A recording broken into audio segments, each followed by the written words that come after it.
Hello everybody, I'll be back in a minute.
Good evening, everybody. How lovely to see you all this evening. It's a pleasure to be back. It's a real pleasure to be back. Oh, well, that stopped that. Good evening, everybody. It's an absolute pleasure to be back.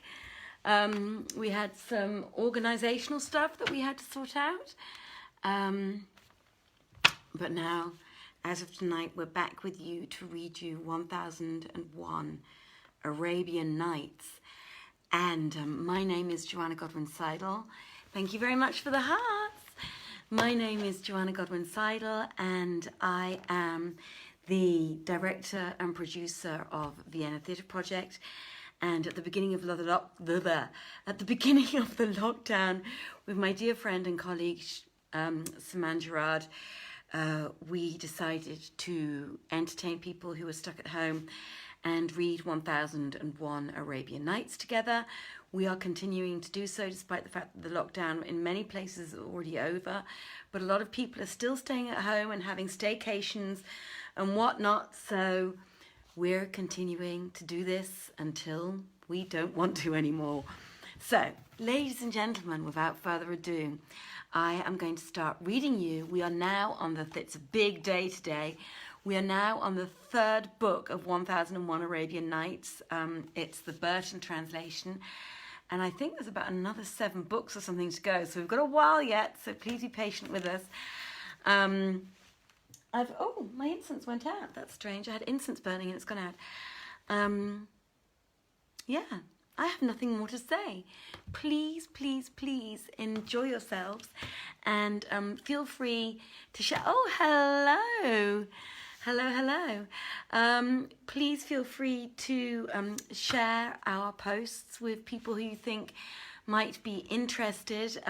We are eventually, finally, going to load this stuff all up on YouTube as well, so a wider range of people will, wider group, I don't know what's the right word, wider amount of people will be able to watch it as well, and not just those limited to Facebook. So while we're doing that still, we're going to be here and I'm going to start reading for you. It's my absolute pleasure again to be back. I missed listening to the gorgeous music. I have missed the Middle Eastern sands and the sounds of names, and it's going to be a lot of fun. So now, when it was the 125th night, Scheherazade continued, "It hath reached me, O auspicious king, that Aziz pursued to Taj al-Muluk. Then I entered the flower garden and made for the pavilion, where I found the daughter of Dalila and the wily one, sitting with head on knee and hand to cheek. Her colour was changed and her eyes were sunken. But when she saw me, she exclaimed, 'Praise be Allah for thy safety.' And she was minded to rise, but fell down for joy. I was abashed before her and hung my head. Presently, however, I went up to her and kissed her and asked, 'How knowest thou that I should come to thee this very night?' She answered, 'I knew it not. But by Allah, this whole year past I have not tasted the taste of sleep, but have watched through every night expecting thee. And such hath been my case since the day thou wentest out from me, and I gave thee the new suit of clothes. And thou promised me to go to the hammam and come back. So I sat awaiting thee that night, after a second night, and a third. But thou camest not till after so great delay, and I ever expecting thy coming, for this is lovers' way. And now I would have thee tell me what hath been the cause of thine absence from me the past year long.' So I told her.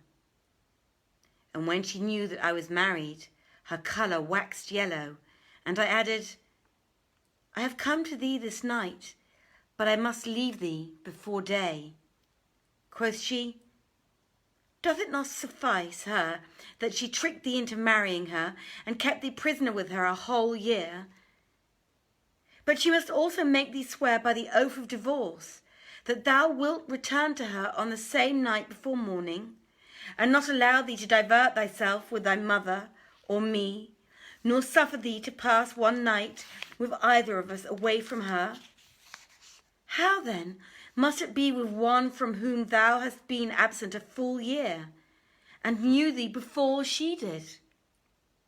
But Allah have mercy on thy cousin Azizah, for there befell her what never befell any, and she bore what none other ever bore, and she died by their ill usage. Yet 'twas she who protected thee against me.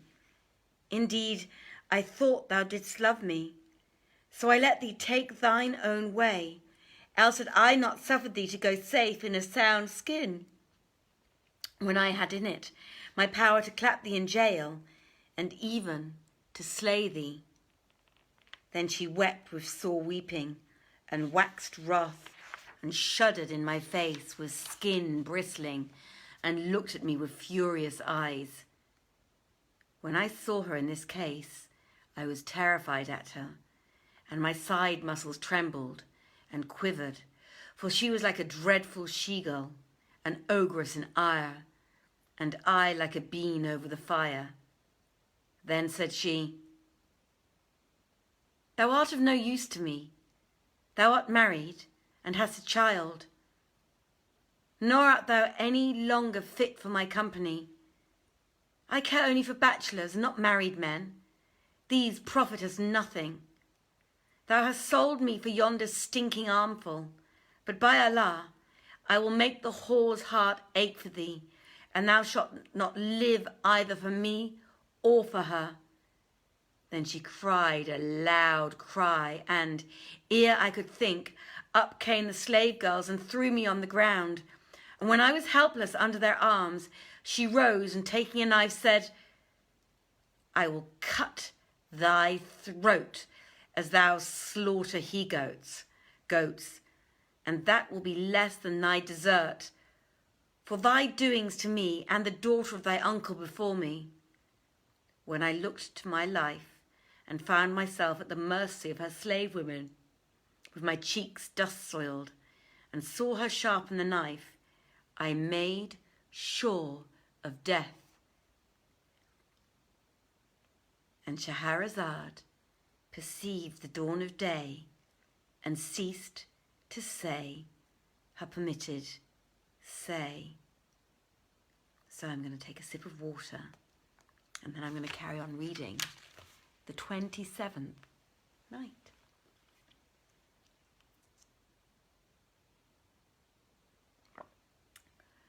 Now, when it was the 126th night, she said, It has reached me, O auspicious king, that the Wazir Dandan thus continued his tale to Zau al-Makan. Then quoth the youth Aziz to Taj al-Muluk, Now, when I found my life at the mercy of her slave women, with my cheeks dust-soiled, and I saw her sharpen the knife, I made sure of death and cried out to her for mercy. But she only redoubled her ferocity and ordered the slave girls to pinion my hands behind me, which they did, and throwing me on my back, she seated herself on my middle and held down my head. Then 2 of them came up and squatted on my arm shin bones, whilst other 2 grasped my hands and arms, and she summoned a 3rd pair and bade them beat me. So they beat me till I fainted and my voice failed. When I revived, I said to myself, 'Twere easier and better for me to have my gullet slit than to be beaten on this wise.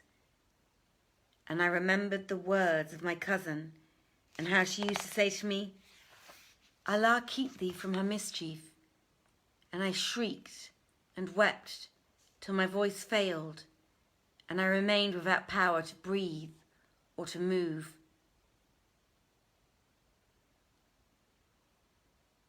Then she again whetted the knife and said to the slave girls, Uncover him. Upon this, the Lord inspired me to repeat to her the 2 phrases my cousin had taught me and bequeathed to me, and I said, O my lady, dost thou not know that faith is fair, unfaith is foul? When she heard this, she cried out and said, Allah pity thee, Azizah, and give thee paradise in exchange for thy wasted youth. By Allah, of a truth, she served thee in her lifetime and after her death. And now she hath saved thee alive out of my hands with these 2 sores. Nevertheless, I cannot by any means leave thee thus, but needs must. I set my mark on thee, to spite yonder brazen-faced peace, who hath kept thee from me. Thereupon she called out 2 slave women, and bade them bind my feet with cords, and then said to them, Take seat on him. They did her bidding, upon which she arose and fetched a pan of copper, and hung it over the brazier, and poured into it oil of sesame, in which she fried cheese. Then she came up to me, and I, still insensible, and unfastening my bag trousers, tied a cord around my testicles, and gave it to 2 of her women, and bade them haul at it. They did so, and I swooned away, and was for excess of pain in a world other than this. Then She came with a razor of steel and cut off my member masculine, so that I remained like a woman, after which she seared the wound with the boiling oil and rubbed it with a powder, and I the while unconscious. Now, when I came to myself, the blood had stopped. So she bade the slave girls unbind me and made me drink a cup of wine. Then she said to me, "Go now to her whom thou hast married and whom grudged me a single night, and the mercy of Allah be on thy cousin Azizah, who saved thy life and never told her secret love. Indeed, hadst thou not repeated those words to thee, I had surely slit thy weasand. Go forth this instant to whom thou wilt, for I needed naught of thee, save what I have just cut off, and now I have no part in thee, nor have I any further want of thee, or care for thee. So be gone about thy business, and rub thy head, and implore mercy for the daughter of thine uncle." Thereupon she kicked me with her foot, and I rose hardly able to walk, and I went, little by little, till I came to the door of our house. I saw it was open, so I threw myself within it and fell down in a fainting fit. Whereupon my wife came out, and lifting me up, carried me into the saloon, and assured herself that I had become like a woman. Then I fell into a sleep, and a deep sleep, and when I awoke, I found myself thrown down at the garden gate. And Scheherazade perceived the dawn of day, and ceased to say her permitted say. Now, when it was the 127th night,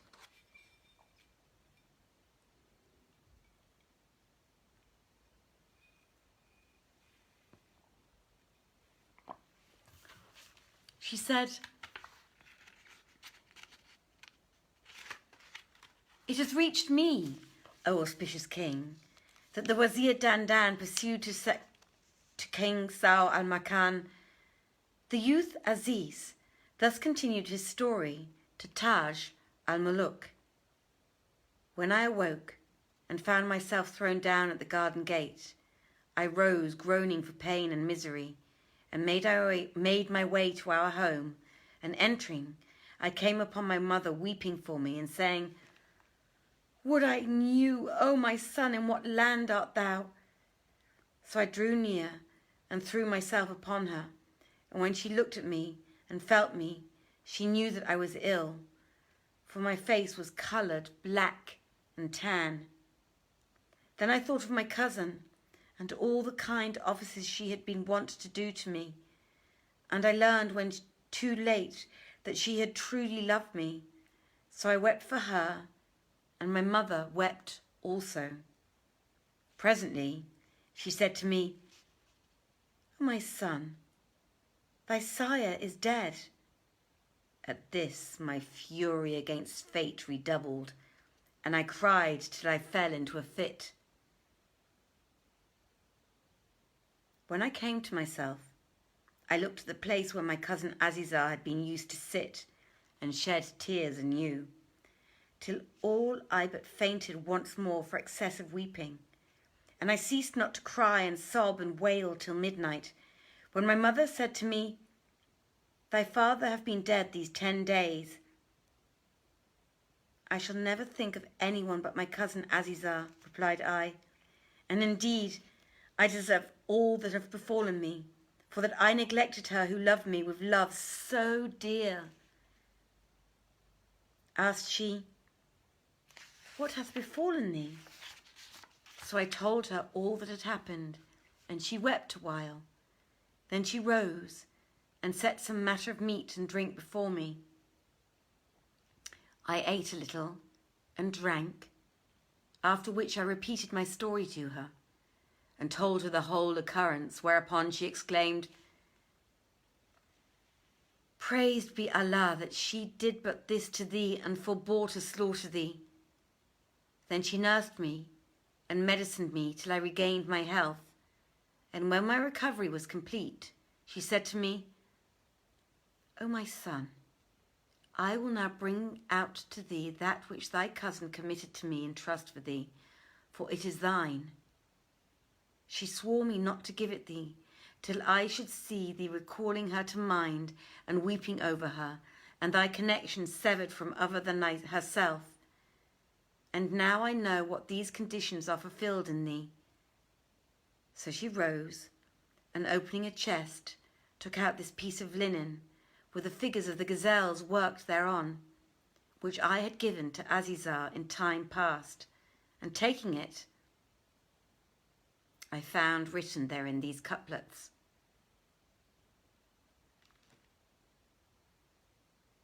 Lady of beauty, say, who taught thee hard and harsh design, to slay with longing love's excess this hapless lover thine?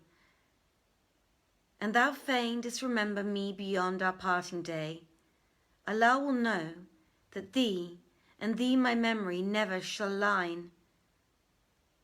Thou blamest me with bitter speech, yet sweetest 'tis to me. Wilt generous be, and deign one day to show of love a sign?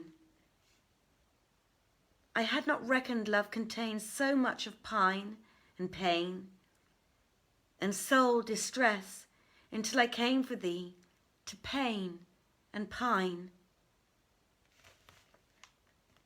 Never my heart knew weariness, until that eve I fell in love with thee, and prostrate fell before those glancing eyne.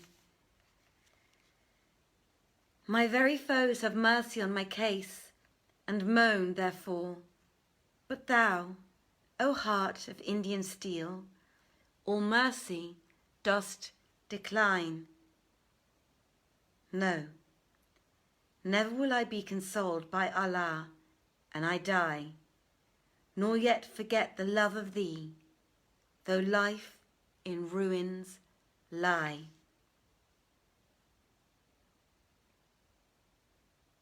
When I read these couplets, I wept with sore weeping, and buffeted my face. Then I unfolded the scroll, and there fell from it another paper.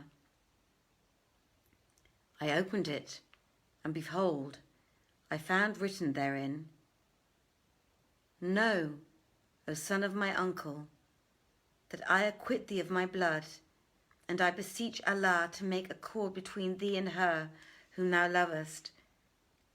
But if aught befall thee through the daughter of Dalila the wily, return thou not to her, neither resort to any other woman, and patiently bear thine affliction. For were not thy fated lifetide a long life, thou hast perished long ago. But praised be Allah who hath appointed my death day before thine. My peace be upon thee. Preserve this cloth with the gazelles herein figured, and let it not leave thee, for it was my companion when thou wast absent from me. And Shahrazad perceived the dawn of day, and ceased saying her permitted say.